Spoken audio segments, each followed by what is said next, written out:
Hannah gave a little sigh. She'd done her best to solve the problem today when Ernie had come into the cookie jar for coffee. With unprecedented tact, for one who had none to speak of, Hannah had asked him very nicely if he would please lower the volume of the music. Ernie had agreed immediately, promising to reduce the decibels right after his kids came home from school and saw the newest addition to his Christmas display.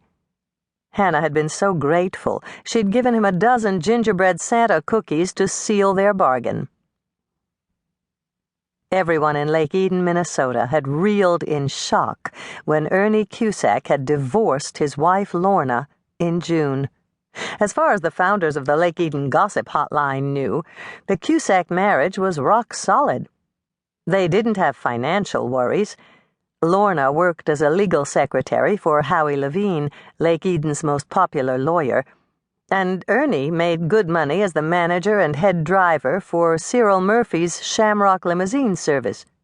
The couple had 2 teenage children who earned high grades in school and appeared happy and well-adjusted. Their son, Christopher, was a senior at Jordan High, and their daughter, Lindsay, was a junior.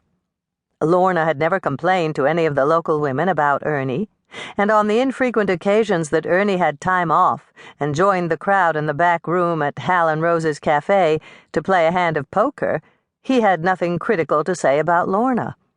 No one was sure why their 20-year marriage had suddenly dissolved, and neither Lorna nor Ernie was talking.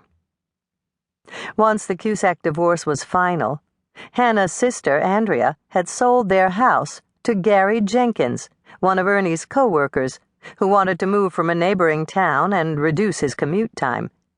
She'd found a condo in Hannah's complex for Lorna to buy, with her share of the proceeds, and Gary had invited Ernie to live in what had formerly been Ernie's own basement bedroom. He'd been living there for 4 months, when fortune smiled on him and he purchased the winning ticket in the Super 6 lottery, with a jackpot of over $8 million. The lottery changed Ernie's life. When he moved out of his old basement and used some of his newly found riches to buy a condo in Hannah's complex, speculation ran wild that Ernie had come to his senses and was attempting to get back into Lorna's good graces. But Lorna wasn't convinced she wanted to remarry Ernie, even though he was now a wealthy man. Hannah was the first to admit that establishing a college fund for Chris and Lindsay was a good first step toward restoring Lorna's affections. Buying both kids new cars, however, was a bit much. Of course, the kids liked to hang out at Dad's condo with their friends. Ernie had equipped it with the newest video games. There were always cold drinks and snack foods on hand, and Ernie had programmed the takeout number for Bertinelli's Pizza on his phone. A giant screen television in the media room was set up to receive first-run movies and sports events via satellite, and Chris and Lindsay's friends were always welcome.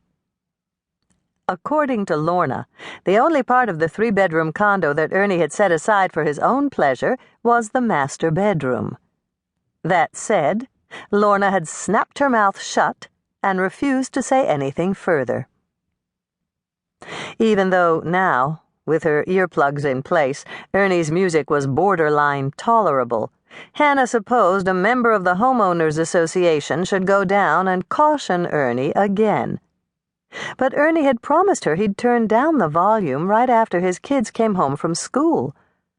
Perhaps they'd had a late afternoon activity at Jordan High, and they weren't home yet. Hannah glanced out the window that overlooked the grounds as she left her bedroom.